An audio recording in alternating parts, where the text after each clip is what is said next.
Menka, I am so glad that, first of all, that you're part of our Kids Yoga Stories community and that you reached out. I'm so happy for this connection.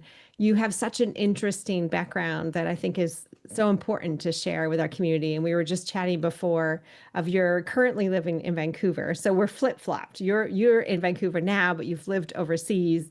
And I was born and raised in Vancouver, and now I'm living overseas. So I'm excited to have this conversation. To get us up to speed, tell us a little bit about your background. Where have you been in the world, and how have you brought yoga, Ayurveda, mindfulness meditation along this journey? Okay. So firstly, Giselle, thank you for having me. I've been listening to your podcasts for like not your podcast for 5 years, because I think that came out later, but just been receiving your emails and then signed up for your mindfulness course. And so I was just saying, it's like I'm talking to this celebrity that I've Oh, been you're following so for like sweet. 5 years. And even when I wrote that email, like, hey, interested in, anatomy, I didn't even know if I would get a reply, but it was meant to be. So yes, so I am ethnically Indian. My parents are from the north of India, so I was raised. Most of my upbringing was quite Indian, and because of my parents' work, my early childhood was in Spain and then Taiwan, and then I did some high school in India and then Hong Kong. And during all of this time, we would go visit my dada, my paternal grandfather in India. So I would go to India 3 times a year to visit, and I felt very closely connected to my roots, just from home and the food and language and festivals and all the travels. And then I went to Spain for university, and then after several years after university, I went to an ashram in the south of India where I studied the philosophy, Vedanta, the scriptures, and some yoga as well. And growing up, I saw my parents and my grandparents have sort of daily rituals of yoga, meditation, Ayurveda. And at that time, it was just so part of their everyday life that I took it for granted, right?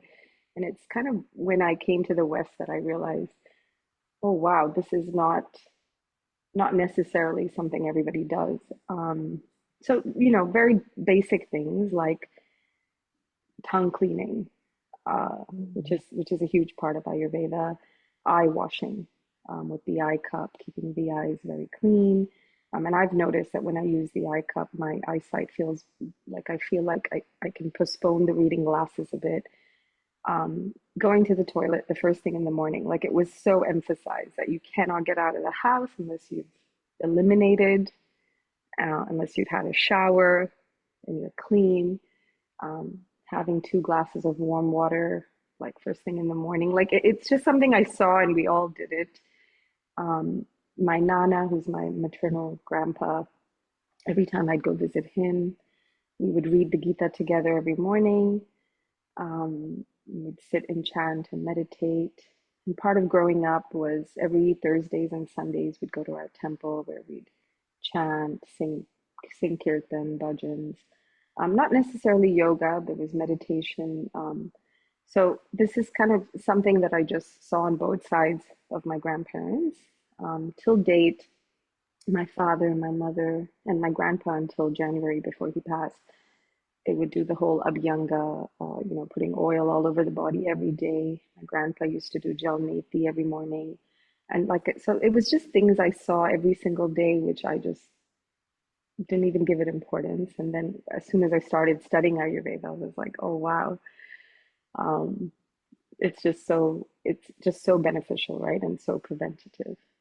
Yeah. Um, and then with my journey, I had severe asthma as a child. I was told I was told that this is incurable, that here are some inhalers, and if it gets really bad, these are the steroids. You're always going to have it for the rest of your life. And my dad looked at all these medicines. We were in Hong Kong then, and he just said, my daughter is a little girl. She's not a horse. She cannot be taking this many medicines. I don't know why I remember that thing. I don't know why he said she's not a horse, but it's just a funny thing to say. I guess they're really big, and so he thought, why is she getting so many medicines? So he said, none of this medicine stuff. I'm taking you to India. We're going to Bangalore. There's a naturopathy and yoga institute. They don't really allow children, but this is going to be a special case. We're going to go. So I went 10 days and it was an Ayurvedic diet, lots of different types of massages and, for the respiratory and the circulatory system, lots of yoga. And like within 3 days, I remembered that breathlessness had gone, like I could breathe again. And then after 10 days, it was like, where's the asthma?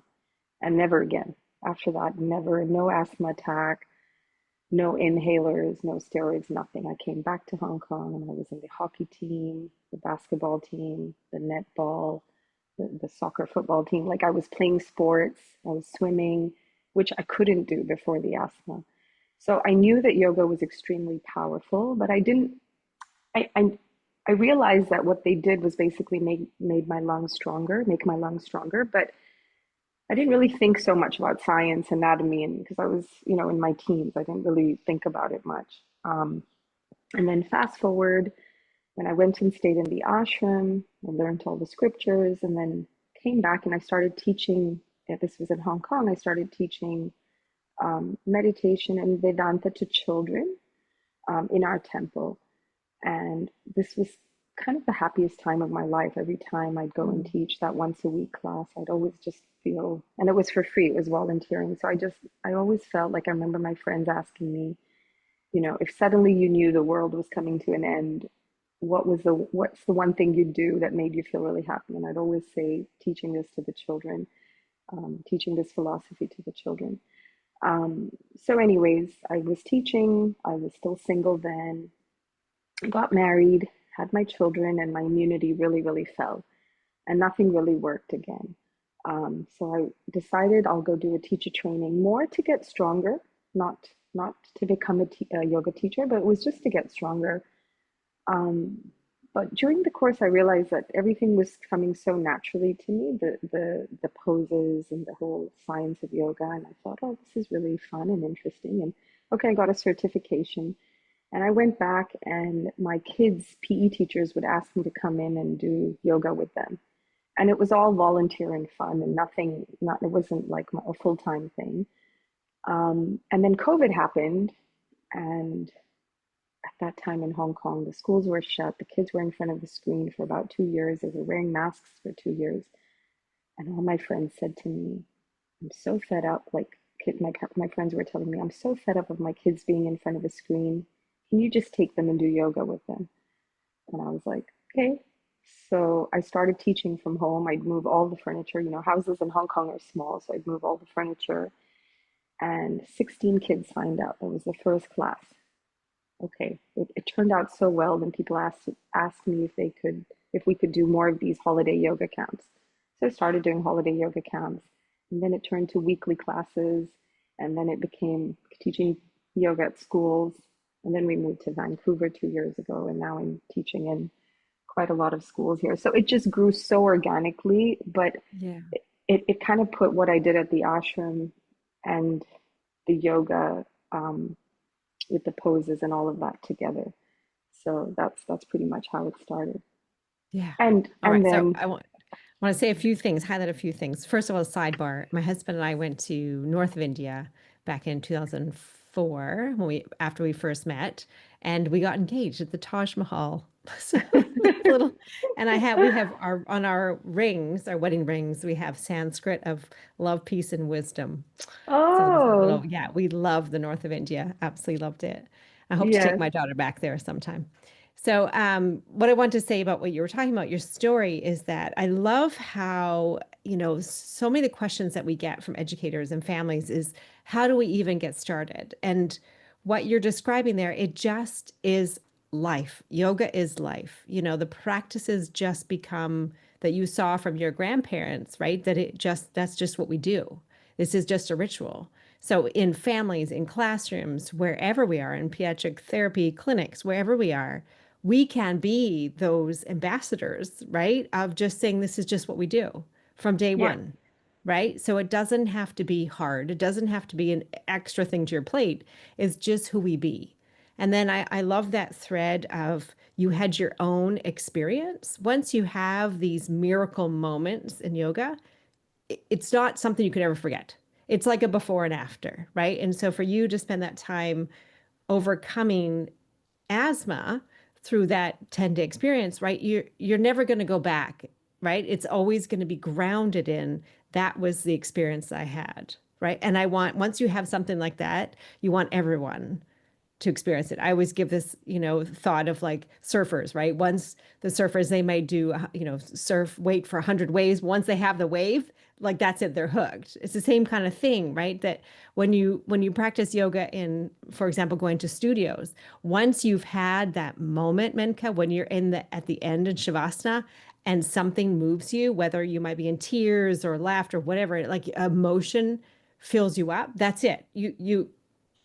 You'll never be the same, right? And so I love that Yes, thread of both that it was part of your life, that you had something in you stir, that you had a miracle moment, and then that it happened so organically, right? That you just were called into a need and people kept asking you, right? And so I think that's a yes, beautiful story for kids yoga teachers listening or for educators listening to think, I don't have to have it all done at once. I could just take baby steps forward, yeah, right? 100%. Because it's also, I don't think most people get into yoga for the money. Right. And so, because it's more out of passion, it's a labor of love. And so I remember in one of my first teacher trainings, my teacher said, look, don't quit your job and just go teach yoga now. Like, exactly what you're saying. Do it organically, take baby steps, things will fall in place, and you'll see how it all unfolds. But, be a bit realistic about it. Right. So, And yeah, it's a little bit of the both of like your inspired action. So you're doing the research, you have the experience, you do the training, right? A little bit of experimenting, a little bit of swaha, right? There's a little bit of magic involved in, yes, it's who you be. So you're committed to the process, you're not attached. There doesn't sound to be any grasping, but instead you're just taking that inspired action forward. So, the reason for our conversation today is we want to dive more into yoga anatomy in particular. So, it is a topic that, we're trained in. It comes in our yoga teacher training manuals. We're taught it, but something I think overlooked. So, I'd love to hear from you why this has become your specialty in particular. okay. And it's funny you're saying this because I often get phone calls that say, "Can you do a princess yoga party or a Moana birthday party, Moana yoga birthday party?" And I can do that. I'll happily do it. But I always feel like I don't have to Disneyfy my yoga classes to children, because there's so much in anatomy and philosophy, Mhm. um, that I can keep it as authentic, hopefully, as possible, right? And give them the real deal. Um, and not I mean, not that I have anything. I love Moana and I love Frozen and, and all of that, but it's just that in my classes in the schools, I won't go into that, I think, because there's so much anatomy. So talking about an anatomy. So when I was first healed of asthma, and I did some yoga thereafter, when I was for prenatal yoga and then after having my kids, for me it was just about getting into shapes. Like I didn't have that depth to think, hey, what's happening to my lungs when I do this pose? Hey, what's happening to my heart? What's happening to my brain? What's happening to my stomach, my digestion? I didn't have that training or that training of thinking. And so when I was doing, like you said, the teacher training, the teacher brought the skeleton, right? And it was a massive skeleton. It was just so funny because he said that every time, and he was from the States and he was coming to Hong Kong to teach us. And he said that every time he um, carries this in his hand Yes. carry in the x-ray machine, I can imagine. right, he'd get stopped and they'd open his bag because you're like, what is he carrying in his bag? And so this skeleton just became such a visual for me because I could see he would use the skeleton to show us some of the poses. And even though he didn't go into it like every single day of the course, it just stayed in my head that when you use a visual to explain something, right, it's so powerful, which Mhm. right, a painting can speak 1,000 words. So I started having this love for the body, like in a very healthy way, like what's inside of us. And like the more I go inside, the more I realize there's so much, like literally and metaphorically, right? Through all this yoga learning. And then one of the things I did after I did the 200 hours twice, and then I started attending our younger yoga classes, and then I started doing a mentorship and apprenticeship with the Younger Yoga Institute in Hong Kong. I started assisting these medical yoga classes, and I would see people who have scoliosis or knee pain, or women trying to get pregnant, or even people with MS or half paralyzed, using yoga as a way of therapy to manage their pain or to heal. And then I thought to myself, why can't I bring this to the children? Like this knowledge that I'm getting from a very medical point of view in yoga, I can bring it to the kids, right? And Mr. Iyengar, who's considered by many as the father of modern yoga, as one of the fathers of modern yoga, or the father of modern yoga, talks about how uh, you don't really, the body and mind are so connected that you can't really separate it, right? Like you don't know where the body ends and the mind starts. And Mm, so if I say anger, Giselle, where do you feel it? my belly. Your belly. Okay, so for me, it's a little bit more in the throat. If I say fear, where do you feel it? All my emotions are in my belly. Okay, your belly. So I Yeah. feel fear in the belly. Like literally, when I'm scared, sometimes I need to go to the toilet. Like it's it's so connected, right? The Yeah. feelings, your mind, and the physical body.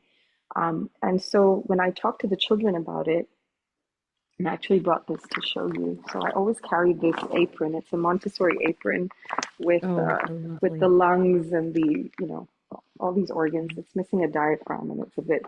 These lungs are not the same size. I always tell them. But anyway, um, so I tell them, okay, where are you feeling the fear? Oh, I'm feeling it in the Mm, stomach. Okay, where are you feeling the pain? Oh, I'm feeling it in the heart. So we can see that feelings and our organs and our systems have some connection, right? Um, and Dr. Maria Montessori always talks about how children's second brain is their hands. So getting the children to like feel these props, even though they're not exactly the real organ, it just, they would go back home and they would tell their moms, I feel fear in my tummy, or I feel pain in my heart, or I feel it in my shoulders or my knees, right? And so they were starting to look at the body in a more deeper way, like beyond the skin. And funnily enough, during COVID, I was watching a lot of Grey's Anatomy. I was stuck at home, right? And I was thinking, if Shonda Rhimes, the producer and writer, can get these actors to do like pretend C-sex and heart surgery, right? With all these things that are not real. I can make these things and bring it to the kids, right? I can buy these toys and bring it to the kids. Um, and so that one skeleton that my first teacher brought became sort of like my benchmark. And I have a cupboard full of anatomy toys. And mm. so I just use a lot of these props, a lot of these visuals to explain to the children the connection between the body and the mind. Because I think you cannot love something until you know it, right? You cannot love a banana unless you know banana. You cannot love pizza unless you know pizza, right? And so you cannot love your system and your organs and your body and take care of it if you don't know it. And so it was just about, they don't have to know necessarily how the respiratory system works unless, we get into that later, but they know that we have these two lungs and we breathe from it, and I want to take care of it, and I want to be able to breathe well and slow and deep. And that's all. And they can actually close their eyes and visualize their lungs. So that's pretty much how my love for anatomy started and how I started bringing it into the classes. And what I can see while you're talking about this is that, in this day and age, our children's lives is very external, right? So it's very external, the stimuli, the tech, the scheduling, the sports, all the things. It's all out here. And so one of the things that is so different than when we grew up, right? I grew up in the middle of Canada, running around outside. I was out in nature all the time, winter, summer, like all seasons. But this is a this is a way for us to have children turn inwards. And what is most common right now, right, in schools is SEL and breathing and emotions and all that, which is very abstract for some children, especially our neurodiverse population, is trying to understand that mind-body connection can be very difficult for young children, right? And so what I'm hearing from you there is we're not talking just about your bones in your body, but all of your organs. And so for those of you listening, Menka was sharing a Montessori apron that had sort of um, pieces of all the organs that you could kind of pull off and move around and manipulate. But that's a great way for children to tangibly see or think about what's inside through visuals that are 2D or three-dimensional, right? And so, what a powerful way. I hadn't really thought of it in that way, is not just the emotions, but where the pieces of your body, because we all have them and we can see them and we can point at them. It makes it more concrete and practical and real for children. So tell us a little bit more. How do you teach? You were talking about the apron, but what other ideas? How do you get buy-in for children? How do you attract them to learning about the anatomy? Yeah. Um, so this is actually what I have spent a lot of time doing because I make my own lesson plans and I take a particular theme and I try and bring mindfulness to that theme, yoga poses to that theme, anatomy to that theme, songs, music, stories. So taking one theme and then putting all the components in, right? But I make sure that every class has some mindfulness, some anatomy, some breathing, some yoga poses. And so these are the tools I use, right? And stories. Stories is the number one. I really do believe that a good teacher is a good storyteller. And I have spent so many hours, so many years trying to master this. And I'm not trying to say I'm the best, but I know that it's something I really enjoy doing. And I can see it in the kids' faces when I'm telling these stories that I've hooked them, right? As in, I pulled them in somehow. Um, and so sometimes there's stories about me, like the story about the asthma, for example, right? Sometimes I tell them a story about my daughter. For example, my daughter used to wear glasses. Um, I heard about this center. So the Art of Living is a very famous organization, and especially for a lot of Indians. And they have a eye clinic. So they use Ayurveda and eye yoga exercises to help strengthen the eyes.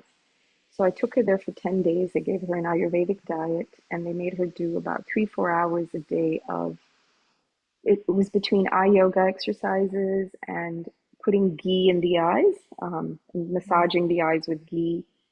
And she came back after 10 days, like, Mom, I don't think I need, I literally saw light in her eyes. Like there was this glow in her eyes that I didn't see before from all of that.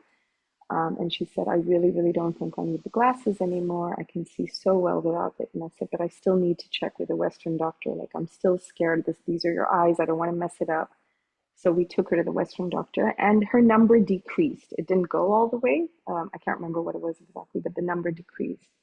And so I was really confused. What do I do? She says she doesn't need it. The Western doctor says she needs it. The Ayurvedic doctor says whenever you wear the glasses, it never actually makes it stronger. You'll just be forever dependent on it. In fact, it might get even worse. So we kind of went midway. So she uses it for reading and for screens, but she won't use it otherwise. So most of the day she doesn't have it. Um, and she, I think she's pretty honest about it. Like, I really see clearly. I don't think it's something you can hide. You'd get headaches, you'd be squinting, right? So that's one story. Of course, I'm not trying to tell mothers and fathers, like, if your kid has glasses, take them off. But it's just something that worked for my child. Um, there's this other story. There's this famous girl. She's a celebrity yogi. She went rock climbing. I think this was about 20 something years ago. And she fell from like a 5 story or a 3 story. I'm not sure how high it was, the rock climbing. And she was told she would never walk again. And that time in India, there wasn't so much physiotherapy. So she resorted to yoga. And today she not only walks but she can do these crazy flips and back bends and her Hanumanasana, like her splits. Like she's another level. Her name is Deepika Mehta. Anyone wants to check her out and verify the story. She's really huge. And so again, so these miracle stories, and these are not just the stories. I always use storybooks and other stories. I tell them about sportsmen. So a lot of the kids who come for yoga, either they love basketball or soccer or some sport, and I tell them about these sportsmen who use yoga to lengthen their sport life, basically, to prevent injuries. And so if it's cricket, it's Virat Kohli. If it's basketball, LeBron James. Tennis, Serena Williams. I'll mention these. I'll show them photos, right? And so a lot of the sporty kids will be like, "Oh, so yoga is useful." Um, there was this 82-year-old queen who, after her second or third class of yoga, was able to do a headstand, right? So all these like crazy stories that are just fun, but sometimes even just stories with animals or colors or nature or something like that. So I use stories. I use a lot of props, like I was showing you. And sometimes we make a lot of props. So we have made in our classes and our camps lungs using balloons, using felt cloth.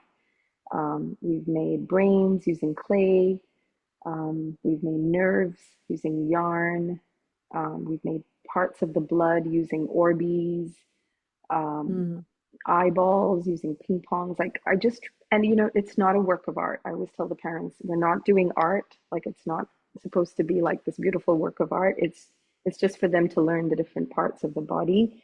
And then we'll talk about the yoga poses related to that part of the body. Okay, when I go upside down, what's happening to my brain? Okay, when I do a wheel pose or a bridge pose, what's happening to my lungs?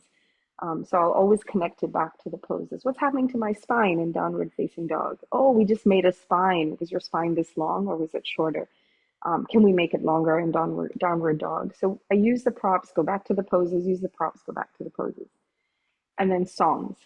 The foot bone's connected to the shin bone's connected to the knee bone, right? That's a famous one. But then I'll turn, and I have my own kids yoga album. I haven't marketed very well, so it's not very big, but I sometimes use my own songs, I use other people's songs, or I just take songs off the internet, and I connected with the anatomy.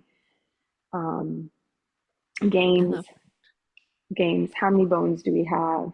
What's the biggest bone in your body? How much does saliva do you produce in a day? Like these kind of questions. I get them to learn some fun facts. Okay, what's the size of your heart? Do you think it's the size of your fist? Or the size of your five toes together or something like that, right? Just playing with them all the time. And then another thing I do a lot is take my Ayurvedic things that I do. So the tongue cleaner, I'll show them how to use it. The next thing I know, all the parents are like, my child is ordering a tongue cleaner from Amazon. Right. What are you teaching them? What's the science behind this? And then I send them the science.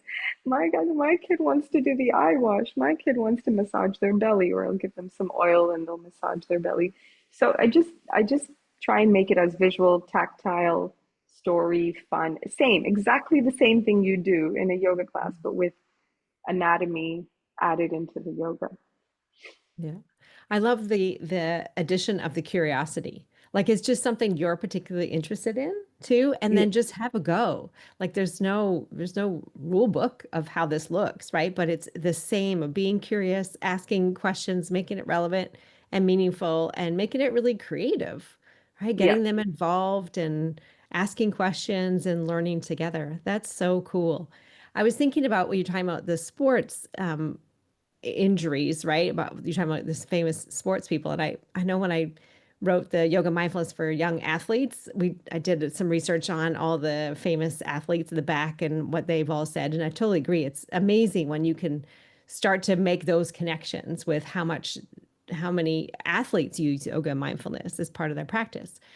I recently interviewed a woman named Lisa Flanagan. She's the author of a book called Take Back the Game, and she's talking about how it's the sports world here in America has gone absolutely crazy in terms of the money and media.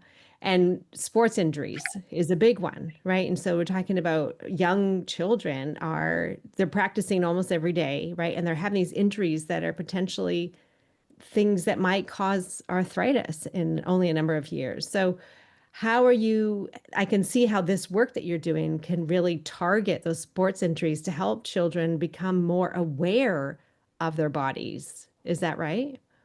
Yeah, so in my kids' school, there were two doctors who did a presentation on sport injuries, and I learned that kids like kids nowadays, and I'm seeing this more after I've moved into to North America. Um, so many children nowadays want to go like professional and national and provincial and like really big, right?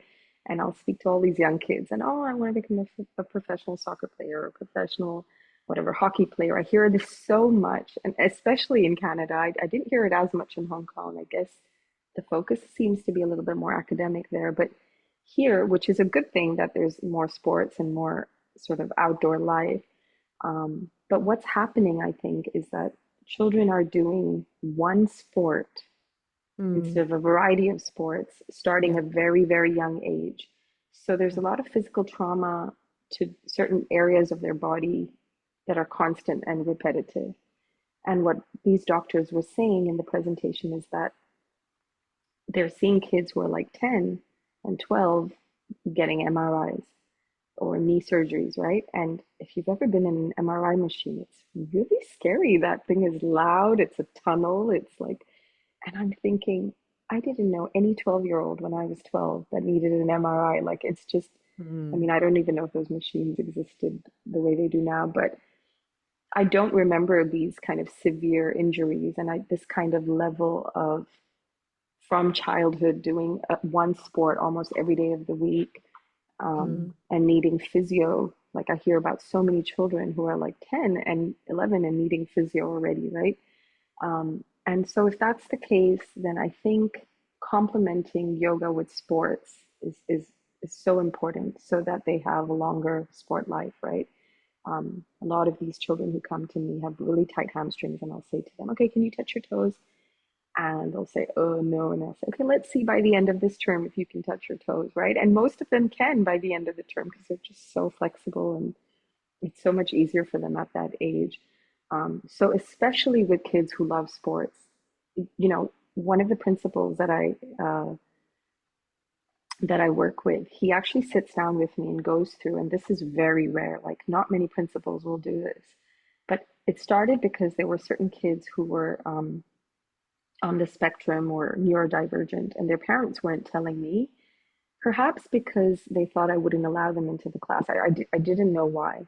And after a few classes, I was realizing that, this kid is really struggling, let's say, with change or is struggling with noise or with music.